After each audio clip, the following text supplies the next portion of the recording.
हम तो यही चाहेंगे कि सीपी साहब एक बार राजस्थान के मुख्यमंत्री बने। इनकी जड़ उंडी है, इनकी जड़ उंडी और ये मुख्यमंत्री के दावेदार है। आपने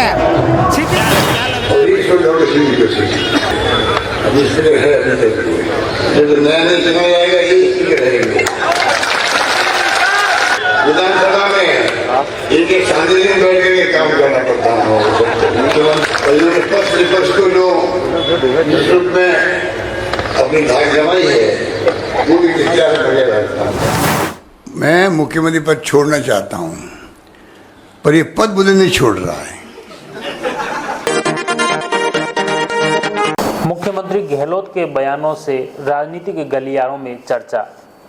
जी हां, मुख्यमंत्री अशोक गहलोत राजसमंद जिले के नाथद्वारा विधानसभा में कांग्रेस के प्रत्याशी डॉक्टर सीपी जोशी की नामांकन रैली व जनसभा में शामिल हुए थे। जनसभा में मुख्यमंत्री अशोक गहलोत ने संबोधित किया और उन्होंने कहा कि नाथद्वारा के विधायक व विधानसभा अध्यक्ष डॉक्टर सीपी जोशी के प्रयासों से नाथद्वारा विकास का शहर का समग्र विकास हुआ है।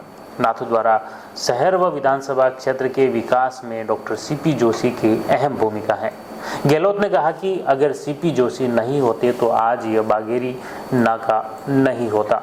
साथ ही उन्होंने सीपी जोशी के कार्य कौशल की प्रशंसा करते हुए उन्होंने कहा कि आज राजस्थान में सीपी जोशी की जो धाक है उससे पक्ष ही नहीं बल्कि विपक्ष के लोग भी हिचकते हैं और यही धाक मैं चाहता हूं कि आगे भी बरकरार रहे।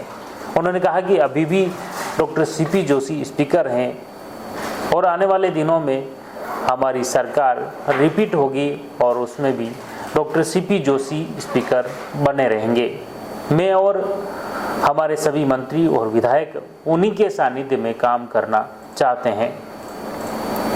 इस बयान को लेकर राजनीतिक गलियारों में बड़ी चर्चा बनी हुई है।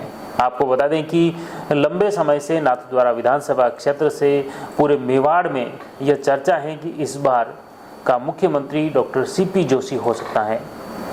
खासतौर से जब कांग्रेस के कार्यकर्ता व पदाधिकारियों से बातचीत करते हैं तब ये बात बार बार आती है। कार्यकर्ता उत्साहित होकर बोलते हैं कि इस बार कांग्रेस की सरकार बनती है तो मुख्यमंत्री डॉक्टर सीपी जोशी होंगे।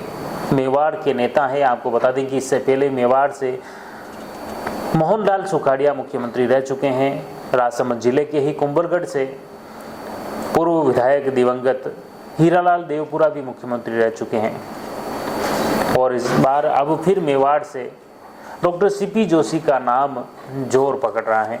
आपको बता दें कि 2008 के चुनाव में भी डॉक्टर सीपी जोशी का नाम काफी चर्चाओं में चला था, लेकिन आपको बता दें कि उस वक्त दिवंगत कल्याण सिंह चौहान जो भाजपा के प्रत्याशी थे उन्होंने 1 वोट से सीपी जोशी को शिकस्त दी थी और इस वजह से उनके मुख्यमंत्री बनने के रेस से वो पिछड़ गए। हालांकि बाद में वो लोकसभा चुनाव लड़कर केंद्र में केंद्रीय मंत्री रहे, सड़क परिवहन मंत्री रहे, रेलवे मंत्री रहे और इस विभागों के में रहते हुए उन्होंने न सिर्फ नाथद्वारा राजसमंद राजस्थान बल्कि पूरे देश में अमिट छाप छोड़ी विकास की। और अब फिर विधानसभा चुनाव 2018 में फिर से नाथद्वारा से उन्होंने चुनाव लड़ा, राजस्थान में स्पीकर बने और अब 2023 के विधानसभा चुनाव में दोबारा वो कांग्रेस के प्रत्याशी हैं। फिर से यहाँ अब मैदान में वो उतर चुके हैं और इस बार खास तौर से जो चुनावी माहौल जो बन रहा है उसमें कहीं न कहीं डॉक्टर सीपी जोशी के विधानसभा अध्यक्ष से अब मुख्यमंत्री बनने की चर्चाएं जहां विधानसभा नाथद्वारा से लेकर राजसमंद जिले के साथ पूरे मेवाड़ में बनी हुई हैं और इसी बीच में मुख्यमंत्री अशोक गहलोत का यह बयान कहीं न कहीं यह संदेश देने वाला था कि मुख्यमंत्री तो अगले वक्त वो ही बने रहेंगे। जैसा कि कई बार मुख्यमंत्री अशोक गहलोत ये बयान दोहरा चुके हैं, कई बार यह बयान उनके बार बार मीडिया में सामने आ चुके हैं कि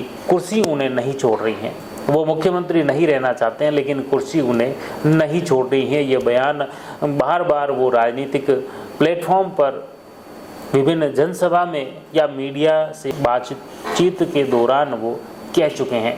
और इस बार खास तौर से जब मेवाड़ की यात्रा होती है और मेवाड़ में भी डॉक्टर सीपी जोशी की जनसभा में वो ये बात बोल जाते हैं कि डॉक्टर सीपी जोशी की राजस्थान में काफ़ी धाक हैं और उनके अधीन ही हम सब काम करना चाहते हैं। मुख्यमंत्री भले मैं हूँ या और मंत्री विधायक वो सभी उन्हीं के अधीन काम करना चाहते हैं और इसलिए स्पीकर अभी हैं और आगे भी अगर कांग्रेस की सरकार बनती है तो वो फिर स्पीकर बने रहेंगे।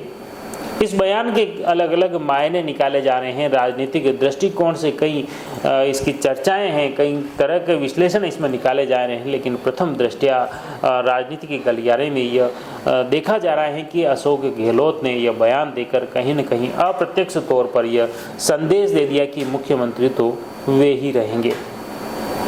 आने वाले वक्त में 25 नवंबर को जनता किसे वोट देती है, किसे पक्ष में रखती हैं, किसे विपक्ष में रहती हैं, ये तो आने वाला वक्त बताएगा। लेकिन फिलहाल जो राजनीति के गलियारे में जो चल रहा है वह हम आप तक पहुंचा रहे हैं। आप जुड़े रहिए जयवर्धन न्यूज के साथ। धन्यवाद।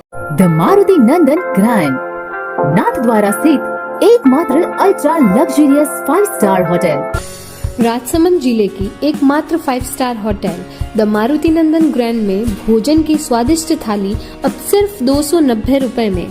श्रीनाथ जी की नगरी नाथद्वारा में इस सुनहरे अवसर का आनंद अवश्य उठाएं।